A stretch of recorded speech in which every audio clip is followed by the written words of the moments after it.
The blue planet Kepler 442b was dying. Admiral Krikstal stood on the command deck of the last working space station above the world. His long blue fingers pressed against the metal railing as he watched enemy ships fill the dark space around his home. The Vorthan Empire had come like a plague across the galaxy. Their black ships moved like insects, eating everything in their path. For 3 long years, the Galactic Coalition had fought them. Now only a few broken ships remained. "Admiral, our shields are almost gone," said Lieutenant Commander Vexara. Her blue skin was pale with fear and tiredness. She had not slept in 2 days. None of them had. Krikstal looked at the main screen. Hundreds of enemy ships moved toward them like a dark cloud. Each ship was alive, made of metal and flesh mixed together. They could heal themselves faster than normal weapons could hurt them. Worse, they all shared one mind. They moved together like fingers on a hand. On the planet below, millions of people ran for their lives. Evacuation ships lifted off every few minutes, carrying families away from their dying world. But there were not enough ships. There would never be enough time. Far away at the edge of the star system, a small human ship watched the battle. The UES Intrepid was tiny compared to the massive warships fighting near the planet. Captain Jake Morrison stood on his bridge, watching the hopeless fight through his ship's cameras. Jake was a tall man with gray hair and tired eyes. He had seen many battles on Earth, but nothing like this. His crew of 37 people looked at him, waiting for orders. They all knew they should leave. Earth's government had not decided to join this war. They were just observers, sent to watch and report back. But Jake could not just watch. He had seen the messages from the planet. Families crying for help. Children asking why the sky was full of monsters. This was not just a war between armies. This was the killing of an entire world. "Lisa, open a channel to Admiral Krikstal," Jake said to his communications officer. Lisa Park was young, maybe 25 years old. Her hands moved quickly over the glowing controls that still seemed strange to all of them. Earth had only learned about space travel from other races a few years ago. "Channel open, Captain," Lisa said. "Admiral Krikstal, this is Captain Morrison of the human vessel Intrepid. We want to help with the evacuation," Jake said into his microphone. The reply came through filled with static from enemy jamming signals. "Captain Morrison, we thank you for the offer, but you must leave now. Our sensors show you have only one small ship. The Vorthans will destroy you in minutes. You cannot help us." Jake looked at his second officer, Commander Ryan Bell. Ryan was his oldest friend, a man who had flown dangerous missions with him for 20 years. Both men had the same thought. Sometimes you have to try, even when you know you will probably die. "Admiral, sometimes one small ship can change everything. We are going to give you some time," Jake said. The alien admiral's voice came back confused and worried. "Captain, you do not understand. We have lost hundreds of ships. What can one small vessel do?" Jake smiled, but it was not a happy smile. "Admiral, you are about to find out what humans do when they get angry." He turned to his crew. These people had volunteered to come to space when Earth was still learning about aliens. They were test pilots, scientists, and soldiers who wanted to see what was out there among the stars. "Melissa, push our quantum drive past the red line," Jake ordered. Engineer Melissa Carter was the smartest person on the ship. She had built half of their systems herself in Earth's secret labs. "Captain, if I do that, we might blow up," she said. "And if we don't, those people down there will definitely die," Jake replied. Melissa nodded and began typing commands into her computer. The ship's engines began to hum louder. Lights flickered as power flowed through systems that had never been tested in real combat. "Carlos, plot us a course right through the middle of their formation," Jake said to Navigation Officer Carlos Mendez. Carlos had been a race car driver before joining the space program. He was not afraid of going fast in dangerous places. "Captain, that is suicide," Carlos said, but his hands were already moving over his controls. "Tony, charge all weapons," Jake ordered. Weapons Officer Tony Williams had been a soldier in Earth's wars. He knew how to fight, but he had never fought in space before. "Sir, our plasma cannons are not tested. They might not work," Tony said. Then we will make them work, Jake replied. The crew worked quickly and quietly. They had trained together for months, but they had never expected to go into battle so soon. Earth's weapons were new and experimental. Their ship was fast but small. By all logic, they should run away. But humans had never been very logical. The alien space station.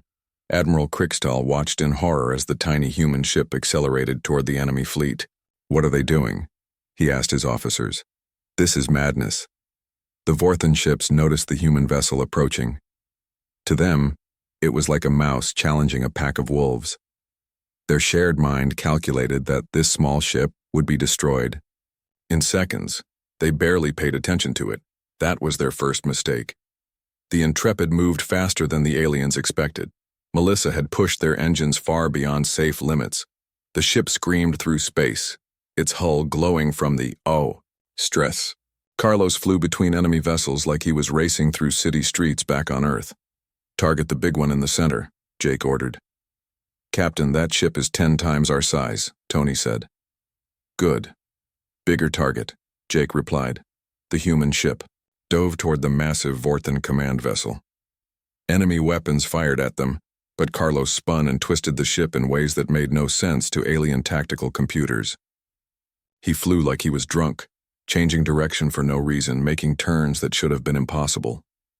The Vorthans were confused. This small ship was not following any known attack pattern. Their shared mind tried to predict where it would go next, but humans were unpredictable in ways the hive mind had never encountered. "Fire everything," Jake ordered. The Intrepid's weapons lit up space. Plasma beams and missiles struck the enemy ship's living hull. But that was not the real attack. "Now, ram them," Jake said calmly. "Sir?" Carlos asked, not sure he had heard correctly. "You heard me. Ram that ugly thing." Carlos pushed the engines to maximum power. The Intrepid shot forward like a bullet, heading straight for the enemy command ship's bridge. At the last second, Jake gave one more order. "Melissa, detonate warhead. Number 7, right now." The nuclear explosion lit up space like a new sun. Admiral Krickstahl and his people watched in amazement as the massive enemy ship broke apart. Somehow, impossibly, the small human ship flew out of the fireball. It was damaged and smoking, but it was still flying. In that moment, everything changed. The galaxy learned that humans were not like other races. They were crazy enough to ram their ships into enemies 10 times their size. They were stubborn enough to fight when any logical being would surrender. The Vortans felt something they had never experienced before. Confusion. Fear. This tiny ship had just done something that made no sense at all. Their shared mind tried to understand, but human thinking was too chaotic to predict. On the Intrepid's bridge, Jake smiled as damage reports came in. They were hurt, but they were alive. "Lisa, send a message to Earth. Tell them we need help out here," he said. "What should I tell them?" Lisa asked. Jake looked at the battle raging around them. More enemy ships were turning their way, trying to understand what they were fighting. "Tell them we found people who need help, and tell them to bring everything. We have." The first human had fired the first shot in a war that would change the galaxy forever. The explosion from the human ship's attack sent shockwaves through the Vorthan fleet. For the first time in 3 years of war, their shared mind experienced something new: confusion. The small human vessel had done something that made no sense. It had attacked a ship 10 times its size and won. Admiral Krickstahl watched from his command station as the damaged human ship continued flying. Black smoke poured from its engines, but it kept moving. "How are they still alive?" he asked his officers. Nobody had an answer. On the Intrepid, Captain Jake Morrison wiped blood from a cut on his forehead. The ramming attack had thrown everyone around the bridge, but they were still breathing. "Damage report," he called out. "Hull breach on deck 3, engines at 60%, weapons still working," reported Engineer Melissa Carter. She was typing, fast on her computer, trying to keep their ship together. "Good enough," Jake said. He looked at the main screen where dozens of enemy ships were turning toward them. "Ryan, what do you think? Should we do it again?" Commander Ryan Bell laughed, even though his arm was broken. "Why not? We lived through the first one." Dr. Amanda Foster was studying the data from their attack. She was the ship's science officer. a woman who loved solving puzzles. "Captain, I found something interesting. When we hit that ship, their whole formation lost coordination for almost 30 seconds. "What does that mean?" Jake asked. "The Vorthans share one mind across their entire fleet, but when we did something completely crazy, their brain had to stop and try to figure out what we were doing. We confused them so badly that they could not think straight." Jake's eyes lit up. This was important. So if we keep doing crazy things, we can mess up their whole system. Exactly. Their mind is designed to fight logical enemies who follow normal battle plans, but humans do not fight logically. "No, we do not," Jake agreed with a grin. Meanwhile on Earth, General Patricia Hayes was reading Jake's battle reports in her office. The Joint Chiefs were still arguing about whether to help the aliens or stay out of their war. But Patricia was a soldier who had fought in many battles. She knew what courage looked like. "Launch Operation Thunder Run," she ordered her assistant. "All available ships, maximum speed to Kepler 442b. "Ma'am, we only have 47 combat ships ready," the assistant said. "Then we send 47, Patricia replied. "Sometimes that is enough." Within hours, Earth's entire space navy was jumping through hyperspace toward the battle. The ships were new and untested. Most of their crews had never fought in space before. But they were human, and humans had a long history of fighting impossible battles. The USS Constitution launched first, commanded by Captain Kevin Turner. Kevin had been a submarine captain on Earth's oceans before joining the space program. His ship was loaded with every nuclear weapon Earth could spare. In the cargo bay sat 200 warheads, each one capable of destroying a city.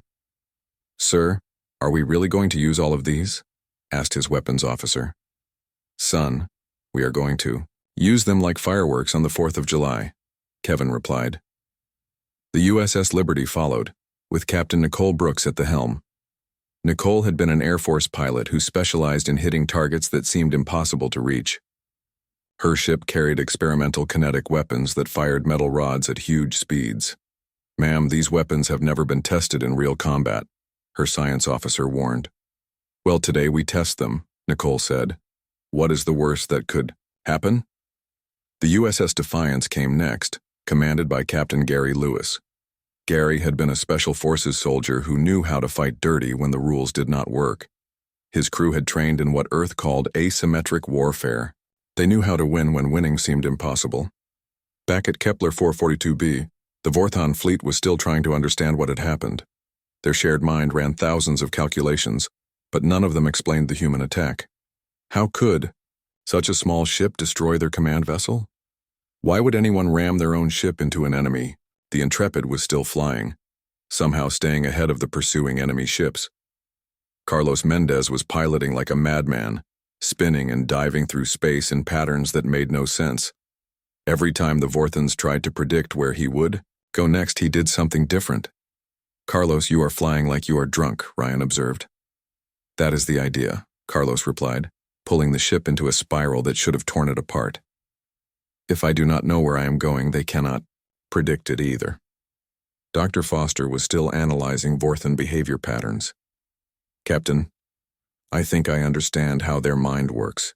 It is like a giant computer that processes information from all their ships at once. But when they encounter something completely illogical, the computer crashes for a few seconds." "How do we make it crash longer?" Jake asked. "We do more illogical things. Lots of them. All at the same time." That gave Jake an idea. "Lisa, try to contact any other coalition ships that are still fighting. Tell them we have a plan."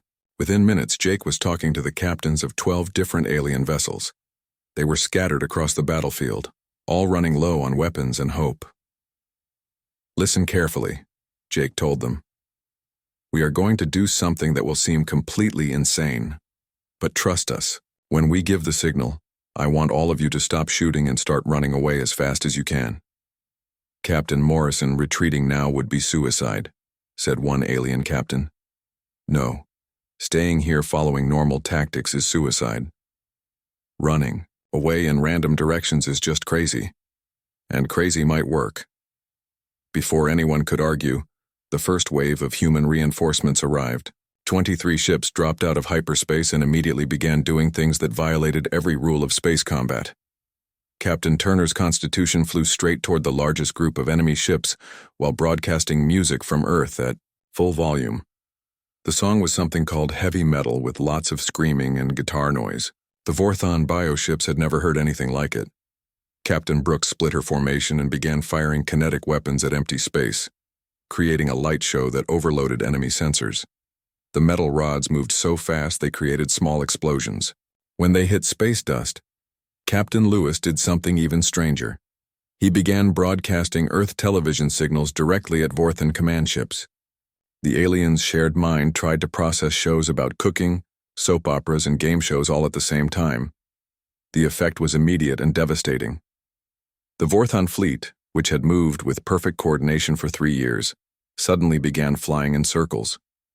Their shared mind was trying to understand too many illogical inputs at once. "Now!" Jake shouted into his radio. "All coalition ships, execute random maneuvers." The alien captains, still not understanding the plan, began flying in different directions. Some went up, some went down, some flew sideways. It looked like complete chaos, and that was exactly what Jake wanted. The Vorthon mind tried desperately to track dozens of ships moving in unpredictable patterns while processing human music, television, shows, and weapons that made no tactical sense. For the first time in their species' history, their perfect coordination broke down. Enemy ships began crashing into each other. Some flew straight into planets. Others just stopped moving entirely as their biocomputers overloaded. Admiral Krickstahl watched in amazement as the tide of battle turned. "How is this possible?" he asked. Jake's voice came over the radio, calm and confident. "Admiral, you are seeing the human approach to warfare. When the rules do not work, we throw out the rules." More human ships kept arriving, each one doing something more illogical than the last. The USS Freedom was using their gravity drive to create artificial black holes in the middle of enemy formations. The USS Phoenix was ramming enemy ships while playing classical music. The Vorthons had never encountered an enemy that fought with pure chaos. Their minds were designed to counter logical strategies, not the beautiful madness of human warfare. As the enemy fleet began to retreat in confusion, Jake smiled. Earth's reinforcements were still arriving, and each ship brought new forms of organized insanity. "Ryan, I think we might actually win this thing," he said. "Jake, we are 47 ships fighting 1,000 enemies. Yes, but we are 47 crazy humans fighting 1,000 confused aliens. I like our odds." The galaxy was about to learn what happened when humans decided to fight seriously. The human fleet grew larger every hour as more ships arrived from Earth. But it was not the number of ships that amazed Admiral Krickstahl. It was how they fought. The humans broke every rule of warfare he had learned in 3 centuries of military service. Captain Danny Rodriguez of the USS Thunderbolt had just explained his newest plan to use their medical bay's antimatter as a weapon. "You see, Admiral, normal people try to keep their ships safe, but humans have this idea that sometimes you have to break things to fix bigger problems." Krickstahl stared at the young human captain through the video screen. "Captain Rodriguez, you want to turn your medical equipment into a bomb? Not just any bomb. A really big bomb that we can throw at their command ships." Danny replied with a smile that made the alien admiral nervous. "The Vorthons expect us to protect our medical bays. They will never see this coming." More human reinforcements kept arriving with ideas that seemed to come from madmen. Commander Amy Jackson of the USS Eagle had discovered that Earth music could be used as a weapon against Vorthon bioneural networks. She was broadcasting something called death metal directly into enemy ships, causing their living computers to have what humans called nervous breakdowns. "Admiral, their bioships are trying to process the sound waves, but the music has no logical pattern," Amy explained over the radio. "It is like giving them a math problem that has no answer. Their brains keep trying to solve it until they overheat." On the planet below, the evacuation was proceeding faster than anyone thought possible. Human Marines had landed to help defend the evacuation sites. Colonel Mike Peters had set up defensive positions using tactics that seemed to ignore the laws of physics. "How are your soldiers holding that position?" asked General Vexmore, a Zephyrian ground commander. Our scanners show you only have 50 troops, but the Vorthans think you have 500.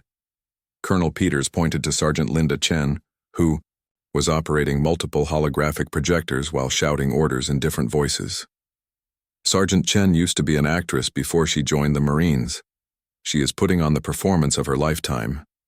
Linda was running between different positions, making it look like there were soldiers everywhere. She changed her voice for each location, sometimes sounding like a gruff sergeant, sometimes like a scared recruit. The Vorthan ground forces could not figure out how many humans they were fighting. Fall back, fall back. We are surrounded. Linda shouted in one voice, then ran to another position and yelled in a different voice. Hold the line. Do not let them through. The confused enemy forces retreated, thinking they were facing a much larger army. In space, Dr. Steve Williams made the discovery that changed everything. The fleet's xenobiologist had been studying Vorthan communication patterns for days without sleep. Captain Morrison, I figured out how their hive mind works. It is not just biological.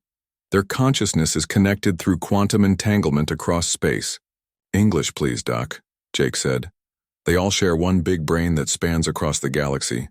But here's the important part. This brain assumes all intelligent life thinks logically. It processes information by looking for patterns and predictable behavior. And humans do not think logically, Jake finished. Exactly. Every time we do something that makes no sense, their entire network has to stop what it is doing and try to understand why we did it. We are not just fighting their ships. We are fighting their ability to think clearly. This led to what the humans called the Chaos Protocol. Every human ship began operating according to plans that were deliberately insane. Captain Laura Martinez of the USS Ranger fired all her weapons at empty space, then detonated the energy charges to create a fireworks display that overwhelmed Vorthan sensors with pretty lights that served no military purpose. Captain Pete Johnson of the USS Discovery began broadcasting Earth's strangest television shows directly at enemy command ships. The Vorthon biocomputers tried to understand soap operas, cooking shows, and game shows all at the same time.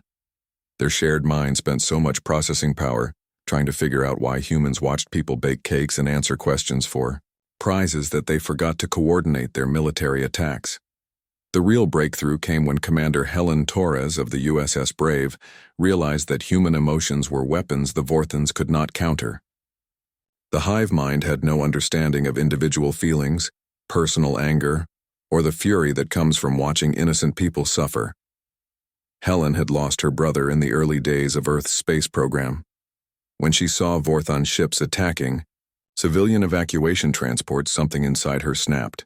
She flew her ship directly at a massive enemy command vessel while screaming about her brother over the radio.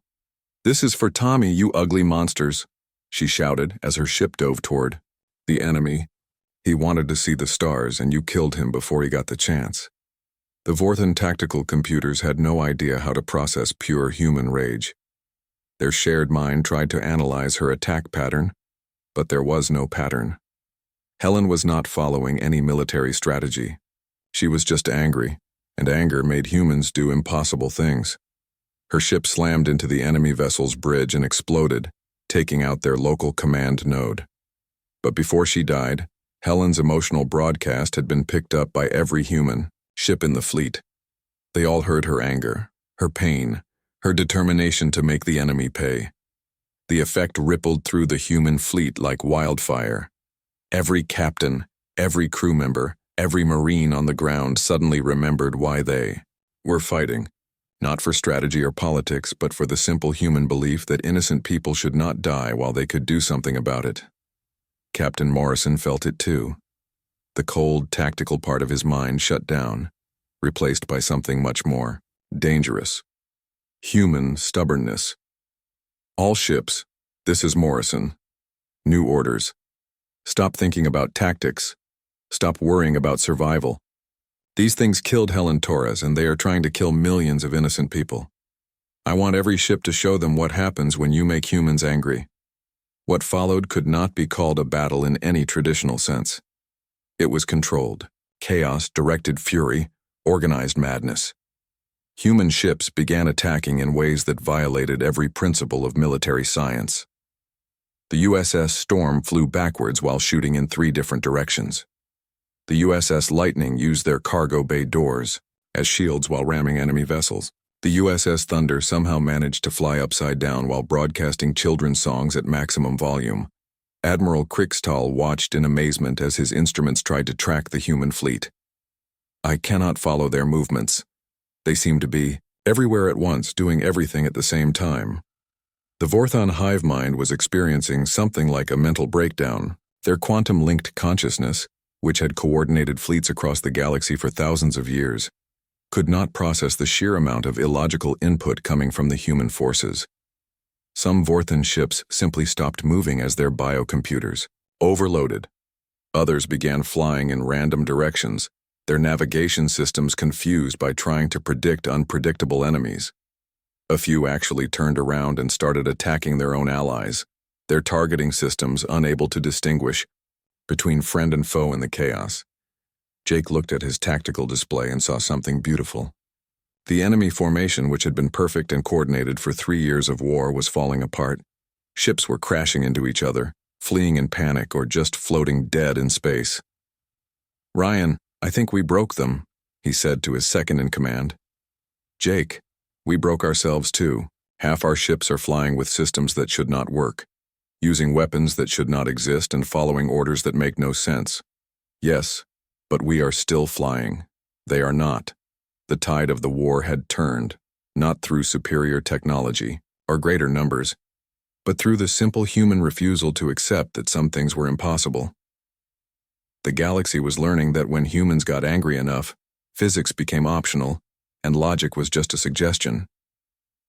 The Vorthons were about to discover what happened when humanity decided that enough was enough.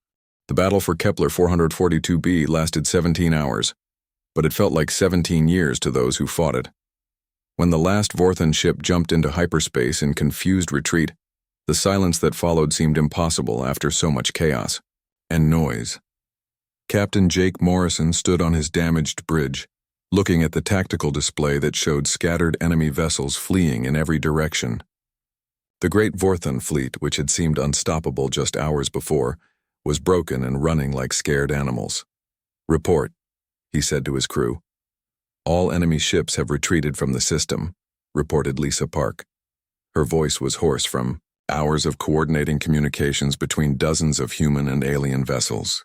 Coalition evacuation ships are still lifting off from the planet, but they are no longer under attack. "Casualties?" Jake asked, though he was afraid of the answer.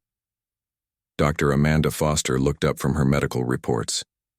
"We lost 8 ships and 437 people, but we saved over 6 million civilians on the planet below." Jake nodded slowly. Every human life lost hurt, but the numbers spoke for themselves. In one day, humanity had turned a hopeless massacre into a rescue mission. It was the kind of math that made sense to human hearts, even if it defied military logic. Admiral Kriegstall appeared on the main screen, his blue face showing emotions that Jake was still learning to read. "Captain Morrison, I must speak with you immediately. What your people did today, it should not have been possible." "Admiral, we would be happy to explain our tactics, but honestly, half of them do not make sense to us either," Jake replied with a tired smile. "General Patricia." Hayes arrived on the flagship USS Enterprise 12 hours later. She found Admiral Kriegstall in the ship's conference room, staring at human tactical manuals with the expression of someone trying to solve an impossible puzzle. "General Hayes, I have been studying these documents for hours," the alien admiral said. "This section suggests using reverse psychology on enemy commanders. How does one employ psychology against biological machines that share a collective consciousness?" Patricia sat down across from him, her gray hair still messy from the long trip through hyperspace. "Admiral, that is the beauty of human thinking. We are so unpredictable that even we do not understand ourselves most of the time.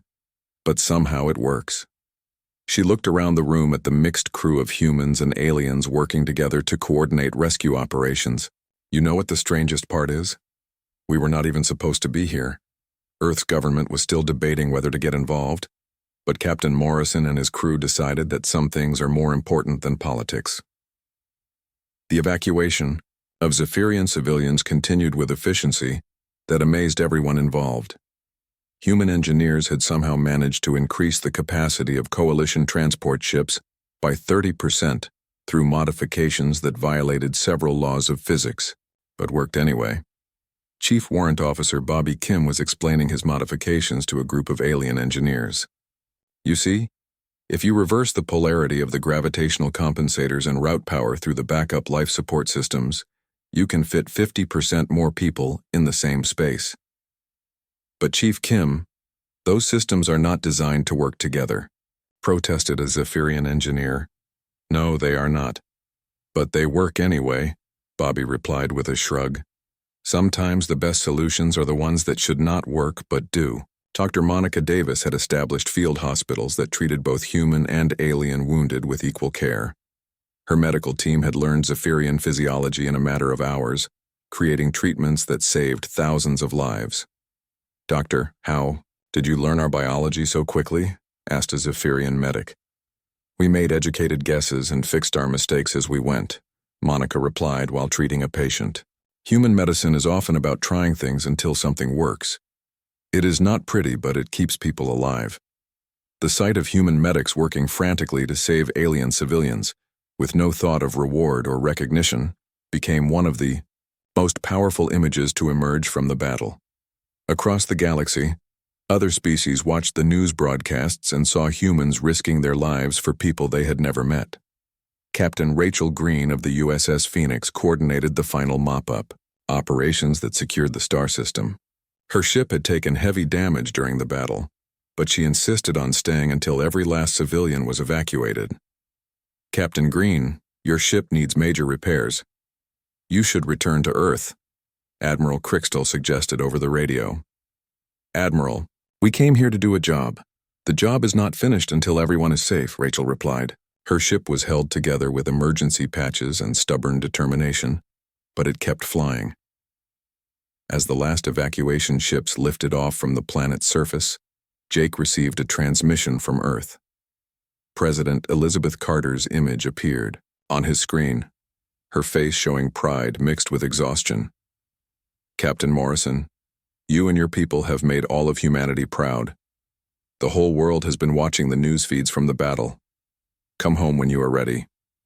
Jake looked around, his bridge at his crew, then out at the mixed fleet of human and alien ships working together to rebuild what the war had destroyed. Actually, Madam President, I think we are exactly where we need to be. The aftermath of the Battle of Kepler 442b changed everything. Within days, delegations from dozens of coalition species arrived to formally invite humanity to join their alliance. But they were not offering humanity the role of junior partner that Earth had expected.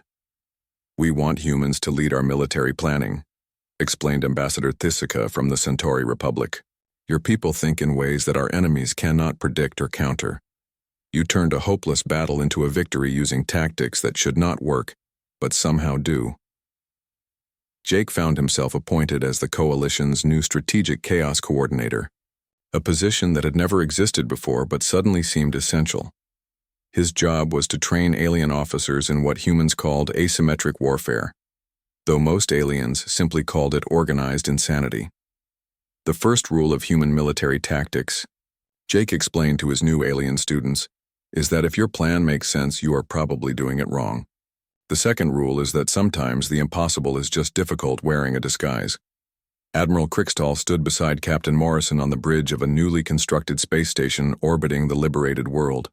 Below them, Zephyrian cities were rebuilding with help from human engineers who seemed to delight in creating impossible architecture that somehow stayed standing.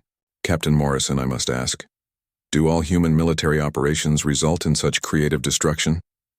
Jake grinned as he watched Colonel Peters teaching American football to a group of alien children in the station's recreation area. The kids were having trouble understanding why anyone would want to carry a ball toward people trying to stop them, but they were laughing anyway. Admiral, you have not seen anything yet. Wait until you meet our diplomats. The news of humanity's intervention spread through the galaxy faster than light travel. A new phrase entered coalition military communications. When all seemed lost, the humans arrived. It became both a battle cry and a promise that no matter how dark things got, somewhere in the galaxy was a species crazy enough to fight the impossible and win. The war was not over. The Vorthans were regrouping, trying to understand what had happened to them. But for the first time in years, the galaxy had something it had almost forgotten. Hope. Human hope, delivered by people willing to ram starships into impossible odds, was exactly what the universe needed. In the years that followed, human tactical advisors became the most requested military consultants in coalition space. Their training programs had only one rule: if it makes sense, you are probably doing it wrong. The galaxy learned that day that there are many ways to fight a war, but sometimes the most effective way is the one that nobody, not even yourself, sees coming. And humans had made not seeing it coming into an art form.